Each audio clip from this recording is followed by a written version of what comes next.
Halo, selamat siang. Apa kabar?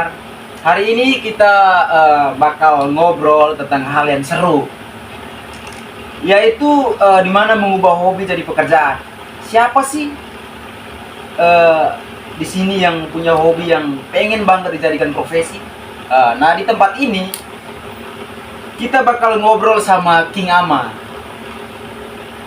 seorang penulis yang berhasil mewujudkan mimpi-mimpinya. Oke, baik. Di sini sudah ada King Ama. Mungkin dari saudara King bisa memperkenalkan nama atau biodatanya secara singkat lah. Sudah saya. Sudah. Oke. Baik, terima kasih. Nama saya King Ama. Sekarang sedang melanjutkan pendidikan di Undana di program studi ilmu linguistik semester 2 sekarang. Saya alumni dari LSI Undana juga. Oh ya, berarti sekarang King Ama sedang melanjutkan S2 juga ya? Ya. Di pasca sarjana. Ya.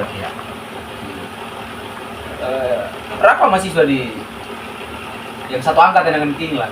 Kalau untuk mahasiswa di angkatan saya hanya sendiri.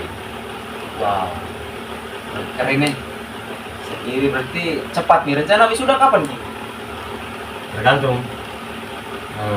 situasi yang ada di.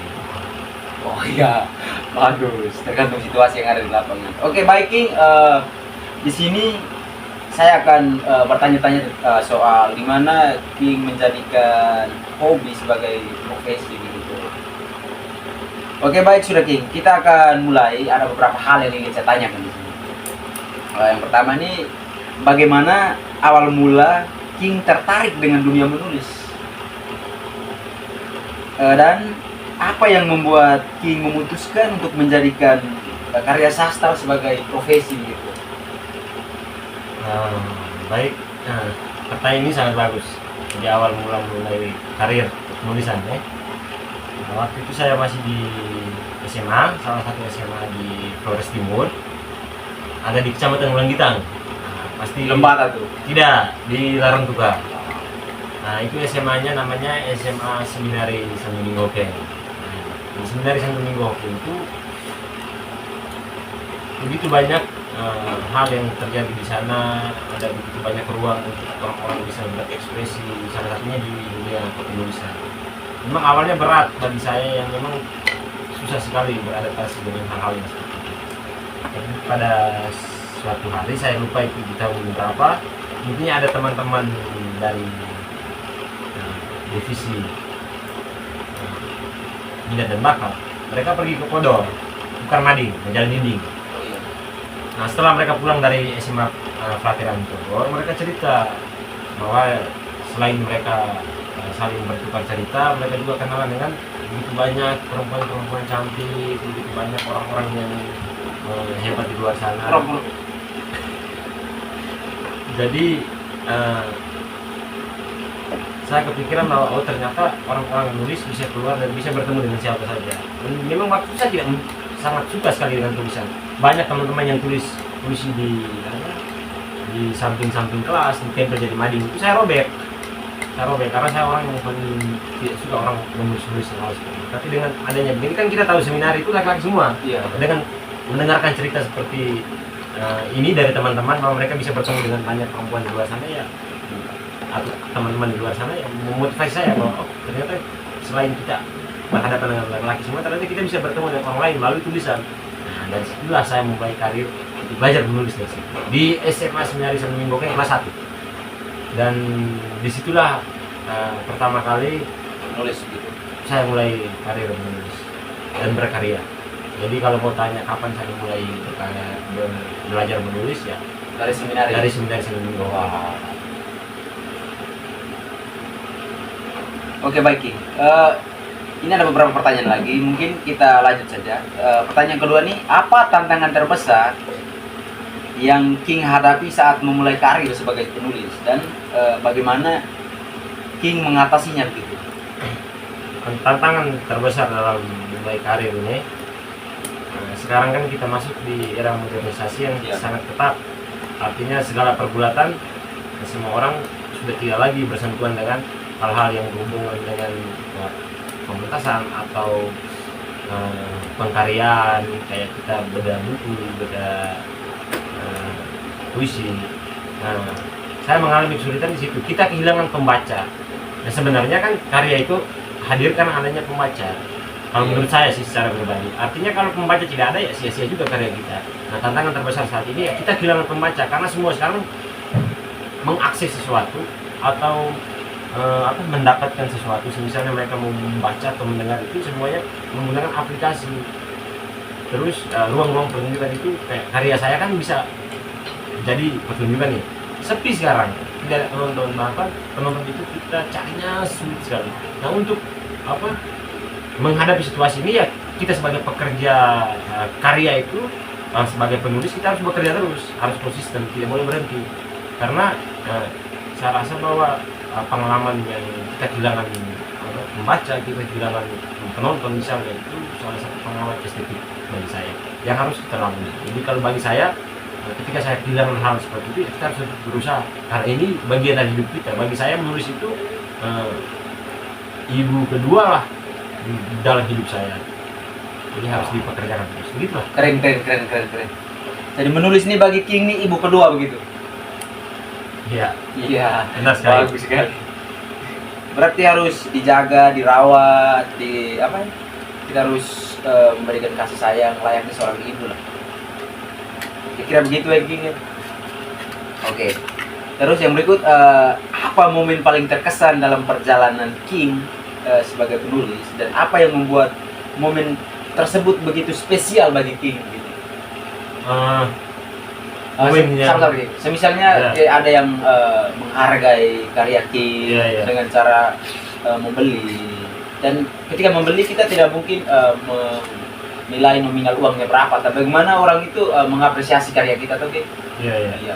Jadi apa yang atau siapa atau apa yang membuat King merasa bahwa itu sangat spesial ketika dia menghargai karya King?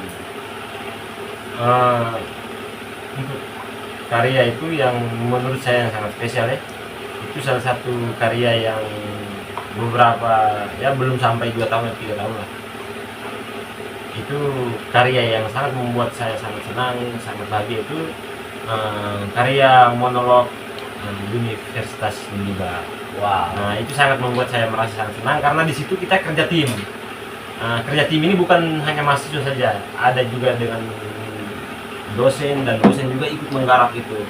Nah, kalau boleh nanti saya kasih saja nama dosennya. Itu dosennya Pak Kristo Muliakan Robot. Itu sutradaranya. Yang waktu itu kami sama-sama menggarap monolog Universitas Uniba. Dan itu dia keluar sebagai juara 1 lomba PSN. Dan itu membuat saya bangga karena tulisan-tulisan kita selama ini kan dihambur saja nih di Facebook, di media-media yang Telegram, Instagram, tapi kan sekarang kan tidak bisa dibawa ke panggung-panggung besar, dan itu membuat saya sangat senang. Itu sih. Kemarin yang PSM 3 saya sempat menonton juga King. Di situ ada pemusiknya juga. Ya, tidak salah mungkin Galang Lambaoda. Ya, pemainnya dari Manggarai juga bisa. Oke. Dan itu sangat keren sekali itu King. Waktu itu kan saya lagi KKN di Timor Leste, dan saya menontonnya dari live Unada Official, dan keren sekali kan nontonnya. Oke, baik King. Mungkin pertanyaannya cukup dulu hari ini. Dan terakhir sebelum kita menutup kesempatan ini, saya mau tanya lagi kepada King. Bukan mau tanya sih, kira-kira apa pesan atau nasihat King untuk orang-orang di luar sana yang punya keinginan sama seperti King, misalnya menulis, dan mereka ingin juga menjadikan menulis itu sebagai suatu profesi. Kalau pesan saya sih sederhana saja, tidak harus panjang. Teman-teman penulis yang di luar sana mau menjadikan tulisan sebagai profesi ya harus konsisten. Dia boleh keluar dari barisan apa profesi kita sebagai membuat karya itu. Salah satunya karya sastra ya, kita lihat sehari-hari seperti puisi, monolog, rakyat. Jadi saya harap konsisten saja sih, tidak yang lain-lain, tapi konsisten pasti akan berubah. Itu saja. Yang penting konsisten lagi. Ya. Dan banyak-banyak membaca lah. Ya. Iya. Kalau pesan King untuk teman-teman di PBSI yang sekarang lagi belajar menulis lah. Tetap semangat dan perbanyak referensi. Itu saja. Oke, baik, terima kasih King atas waktu dan kesempatannya sudah berbagi ilmu di sini, sudah menceritakan beberapa pengalaman King dari awal mula menulis dan tantangan dalam menulis sampai pada memberikan nasihat kepada teman-teman atau kakak-kakak atau adik-adik di PBSI. Bagi saya sungguh luar biasa lah. Dan untuk teman-teman atau adik-adik yang ada di PBSI, tetaplah menulis, jangan pernah merasa bosan, karena hidup itu dimana kita harus perlu mengejarnya begitu. Jatuh bangun itu sudah biasa.